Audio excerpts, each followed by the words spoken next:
Shalom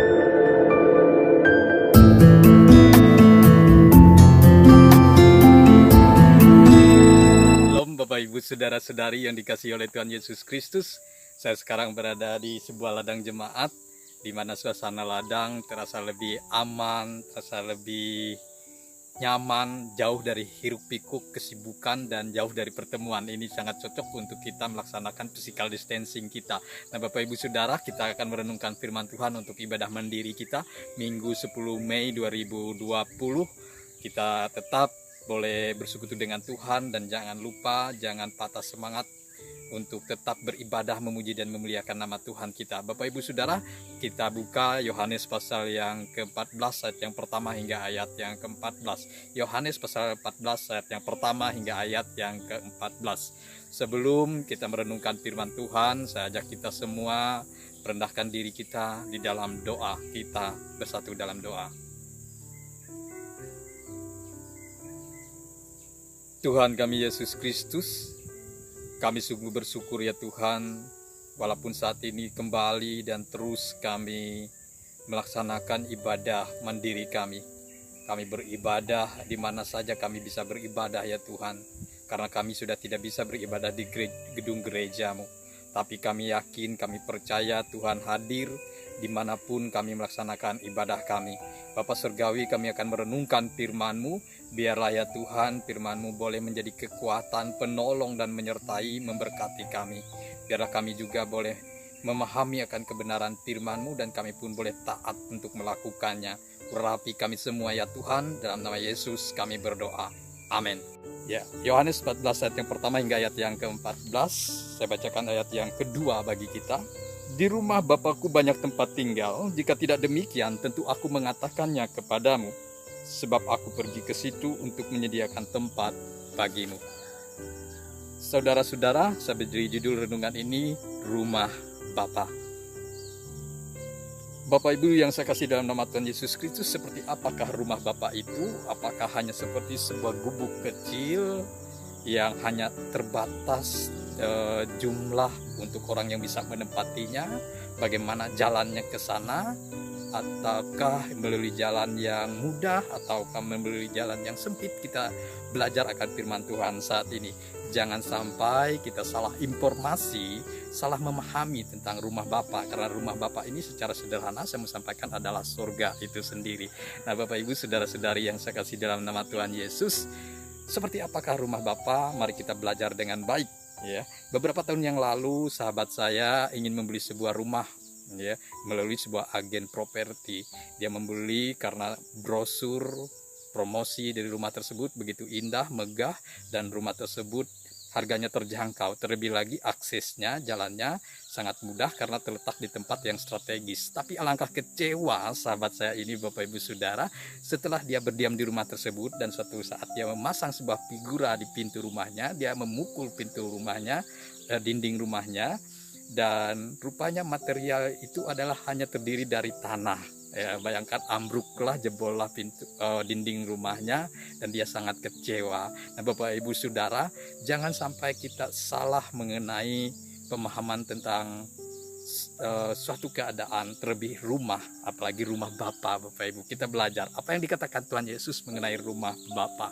Yang pertama Bapak Ibu Saudara, Tuhan Yesus mengatakan ayat yang kedua, di rumah Bapakku banyak tempat tinggal. Ya.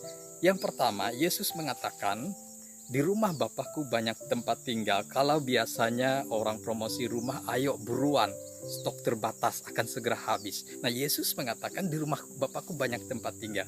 Jadi Tuhan Yesus mau supaya kita tidak khawatir, tidak takut kehabisan stok. Di rumah Bapa itu tersedia dan cukup untuk semua orang yang mau percaya kepada nama Tuhan. Jadi jangan takut, jangan khawatir, kita tidak kebagian. Kalau kita percaya kepada Tuhan, ayo, ya, berikan diri kita untuk tetap setia kepada nama Tuhan sehingga kita tahu bahwa rumah Bapa itu tersedia cukup bagi kita. Bapak Ibu, jadi yang pertama ingat penjelasan Tuhan Yesus bahwa di rumah Bapa banyak tempat tinggal, artinya cukup untuk kita. Jangan khawatir akan keadaan tersebut. Yang kedua, Tuhan Yesus mengatakan bahwa Ia yang menyediakan rumah Bapa. Kalau orang-orang membeli sebuah properti, Bapak Ibu Saudara, mereka akan bertanya siapa sih pembangunnya. Jangan-jangan yang membangunnya adalah perusahaan yang abal-abal, hanya ingin mencari untung saja. Itu harus diteliti. Demikian pun tentang rumah Bapa. Siapa sih yang menyediakannya? Yesus yang menyediakannya bagi kita. Yesus adalah Tuhan, karena hanya Tuhan saja yang sanggup menyediakan sorga. Nah, kalau Tuhan sendiri yang menyediakan rumah bagi kita, masa kita tidak percaya kalau Tuhan itu bisa membangun sesuatu yang baik dalam kehidupan kita? Oleh sebab itu Bapak Ibu Saudara, yakinlah bahwa Tuhanlah yang menyediakan bagi kita. Dalam bahasa sederhana saya, Tuhanlah yang membangunnya bagi kita. Jadi jangan ragu, jangan takut lagi akan suatu tempat yang akan kita tuju pada saatnya nanti. Jadi yang kedua, Tuhan Yesuslah yang menyediakan rumah Bapa tersebut, tempat tinggal tersebut bagi kita. Yang ketiga Bapak Ibu, jalannya, aksesnya, bagaimana kita bisa ke sana? Yesus mengatakan, akulah jalan, kebenaran, dan hidup. Ini adalah satu perkataan ego eimi lagi. Yesus menyatakan dia adalah jalan. Jalan apa? Jalan menuju rumah Bapa. Jadi Bapak Ibu tidak perlu memikirkan seperti apa saya bisa berada di sana, bagaimana caranya. Tuhan Yesus sendiri mengatakan bahwa dialah jalannya. Di luar dia tidak ada yang bisa berada di sana. Oleh sebab itu Bapak Ibu Saudara, bersyukur kalau kita percaya kepada nama Tuhan Yesus, karena Tuhan Yesus adalah jalan yang akan menghantarkan kita untuk berada di rumah Bapa. Dialah satu-satunya jalan untuk kita ke sana, dan itu adalah sebuah kebenaran. Artinya perkataan itu tidak berdusta, tidak membohongi kita. Itu bukan promosi saja Bapak Ibu, tapi itu adalah sebuah kebenaran yang membawa kita kepada sebuah kehidupan. Akulah jalan, kebenaran, dan hidup. Yang keempat, yang terakhir Bapak Ibu Saudara, seperti apa kita bisa di sana? Apakah harus bayar cash, kredit, dan sebagainya? Tidak. Tuhan Yesus mengatakan dalam firman-Nya, kita hanya perlu untuk percaya kepada Dia. Barang siapa percaya kepada Tuhan Yesus, itu percaya kepada Allah Bapa, percaya kepada Tuhan. Artinya Yesus adalah Tuhan, Tuhan sendiri adalah Yesus itu sendiri. Siapa yang percaya, ia akan berada di rumah Bapa. Tidak perlu membayar, hanya harus percaya. Bahkan Bapak Ibu, dalam ayat yang terakhir kita melihat Tuhan Yesus akan mencukupkan apa yang kita perlukan.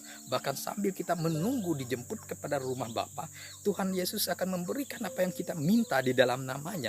Oh, betapa bahagianya Bapak Ibu Saudara jikalau kehidupan kita seperti itu. Saat kita menanti untuk berada di rumah yang pasti, pada saatnya nanti segala keperluan kita tetap dicukupkan, tetap dipelihara oleh Tuhan.